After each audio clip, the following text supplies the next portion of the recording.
We just lost every time. All right.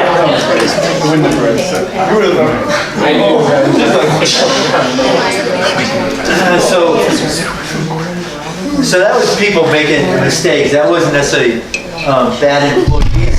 But all the, Mike, would you help out with the video camera? It got bumped. That's okay. It's okay. It's okay.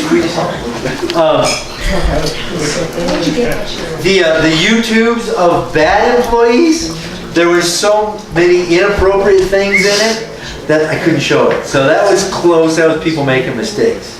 But there are bad employees out there. So what we're talking about is what we're going to move into is how we position ourselves with our cover letters and resumes. I'll tell you my own story of those bloopers. So I worked for the Park District when I was 16 during the summer. I ran a weed whip all summer, 40 hours a week. Fall came and we had the Park District needed to take down some branches and stuff. So I drove we had this little dump truck and it was stick, and I backed it around this dump and backed it in close to the branches. Through all the crew of us, we loaded it up. It took half hour, 45 minutes to load up the branches. I leave the back of the truck, hop in the cab, put it in a gear, drive forward. Remember, I backed around a tree stump, right? Totally forgot about it. 45 minutes later, went to drive straight ahead, and fortunately, the stump only hit the oil pan, which was not good. So then my dad is dating a former Park District board member. It's like 5-10 years later, and we crossed paths at an event or whatever. She's like, "Hey, aren't you the one that messed up the? That was really expensive. You did a lot of damage." This is like 10 years later. Yep, that's me. All right. So how do you get a job? So all this is kind of laying the foundation, how we need to think. How do you get a job? So studies show that 4 to 10% of jobs are obtained through the internet. Now, this does not take into account the godfather of Castle Rock and Chick-fil-A. This is excluding all homeschoolers work at Chick-fil-A. So if you need a job, Yeah, Chick-fil-A. there's people that can hook you up. So minus Chick-fil-A. Only 4 to 10% of jobs are obtained through just submitting online, like through Indeed or Monster or Career Builder. And what happens is most people think when they're looking for a job, they just start firing off the internet job applications. But studies show only 4 to 10% come through that. 70% come through networking. So 70% of jobs come via someone we know. Someone we know is either hiring or they know somebody who's hiring. That's where most jobs come from. And in 2 months, we're going to talk about how to network. Now it's critical. I'm going to say this several times today. The company is the buyer and you're the product. When you're seeking a job, the company is the buyer and you're the product. So keep this in the back of your mind before we get into the blocking and tackling, is when you're, like, say, in an interview or you're writing a cover letter and someone says, "Why do you want to work here?" and you say, "Because I need money." If they're the buyer and you're the product, what does that do for the buyer? If you go to a high-end shoe store and you said, "I'd like to buy these shoes, what do you think of them?" And they're like, "That would be great because I get the highest commission on these." That's not what you want to hear, right? You want to hear that, these wear real well or whatever. So remember that. You're the product. So when you're pitching yourself in a cover letter or a resume, it's about how you can help the buyer. Make sense? You're buying a car, you're looking at 2 different models and you're talking to the salesperson, "Hey, which one is better? Which one?" And they're like, "Well, I just want to get paid," or "I get paid more on this one." You don't want to hear that. You want to hear how it benefits you, the buyer. Okay, so let me give you some insights on the employer's perspective. So to hire you, even in a part-time job, is going to cost the employer $10,000, $20,000 a year, right? Could be more. That is real money. So when they're paying you, even if you just made $1,000 a month, $600 a month, right? That's $10,000 a year. That's real money. So the employer needs more than that back in value, right? You have to create more value than that. So this is the employer's perspective. Next, the employer has options. There's normally more people looking for the job than there are jobs. So the people that look for jobs, we're going to call them candidates. Okay, candidates for the job. There's almost always more candidates than there are jobs. So the employer is looking for the max money back. When they pay you, they want more value than that back. And they have choices. This is all important to remember before we start writing our cover letter and resume. Next, we're still talking employer's perspective. Hiring an employee will make or break the hiring manager. So, in that video we watched, when that one forklift driver took out the whole warehouse, all the shelves fell down. Do you think that manager had any explaining to do? Do you think maybe he got passed over, he or she got passed over for the next promotion? How would you like to be, in your next interview? And they're like, aren't you the one that your guy wiped out the warehouse and shut us down for a month? Yes. Next. So hiring you is going to cost real money. They have choices. It's going to make or break the hiring manager. If you are a stellar employee and the numbers are great, you make the most hamburgers without, with the fewest errors and blah, blah, blah. The manager's going to look good and get promoted. Hiring is one of the most important and difficult decisions for a manager. So again, I'm trying to give you guys the employer's perspective. So Jack Welch, he ran GE for years. He says in one of his many books, he's got a lot of great books. He said, with all the tools that GE had, GE was one of the biggest companies ever back in the day. So Jack Welch, 80s maybe? 80s-ish, 90s-ish?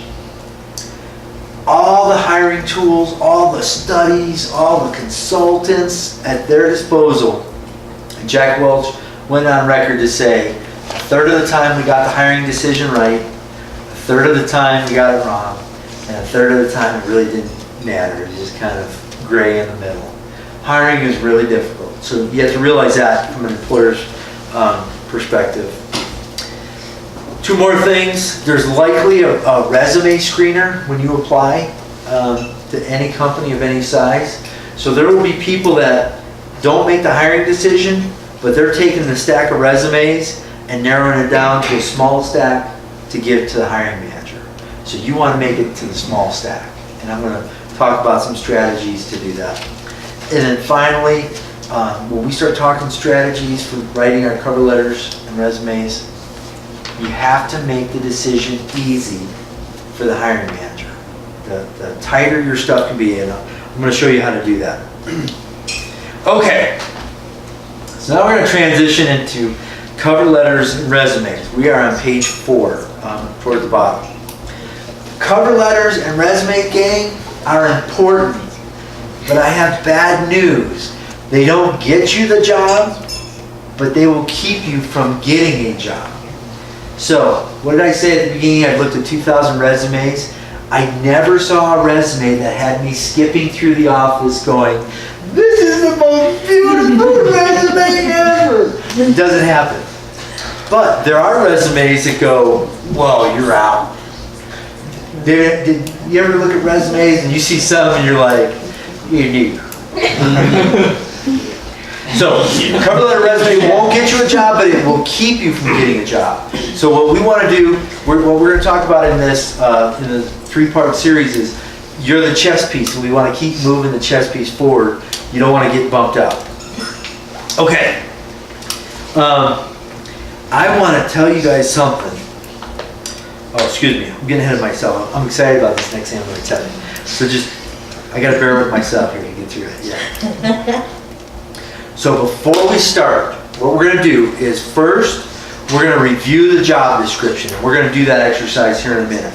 Secondly, we're going to think about what is the employer looking for. So we know, right, when we're going to apply, we did that exercise, what every employer looks for. You know, we talked about show up on time, do a good job, be honest, know your product, all that sort of thing. We're going to think about what the employer is looking for. Then we're going to match the specifics of the job description to our abilities. We're going to make that match and make it easy for the employer. Now, I'm really excited to tell you guys about this.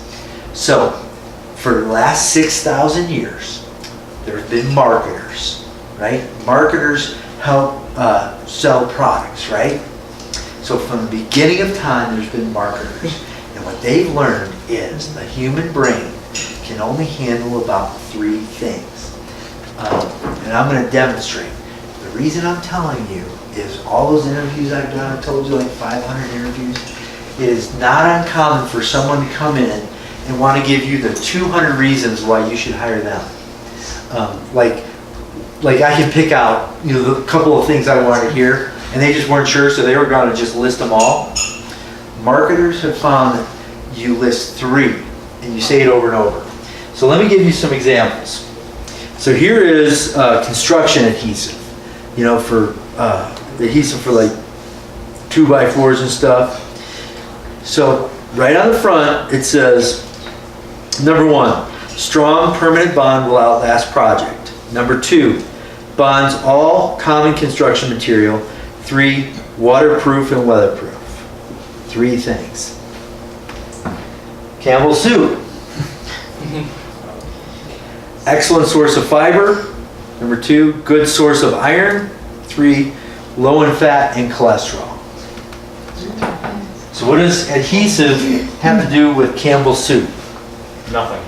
Nothing. But they both have 3 things, isn't that odd? Goo Gone removes sticky, gummy, gooey problems. 3 things. Coincidence? Maybe. Go to King Soopers and just walk down the aisle.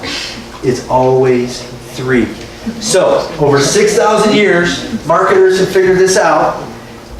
When you put together your cover letter and you go on to interview, narrow down based on what we're about to look at, looking at the job description, thinking about what the employers look for. Find your 3 unique, the marketers call it unique value propositions. What are the 3 unique things about you? Now I gave this class back in the day. It was out at Lowell Ranch. What this has morphed from. So years ago, I gave this class, and we were doing an exercise, and one of the young men had just gotten out of high school, and he was interviewing for to be a mechanic. And I said, great. You know, so we were doing this exercise. I said, what is your unique value proposition?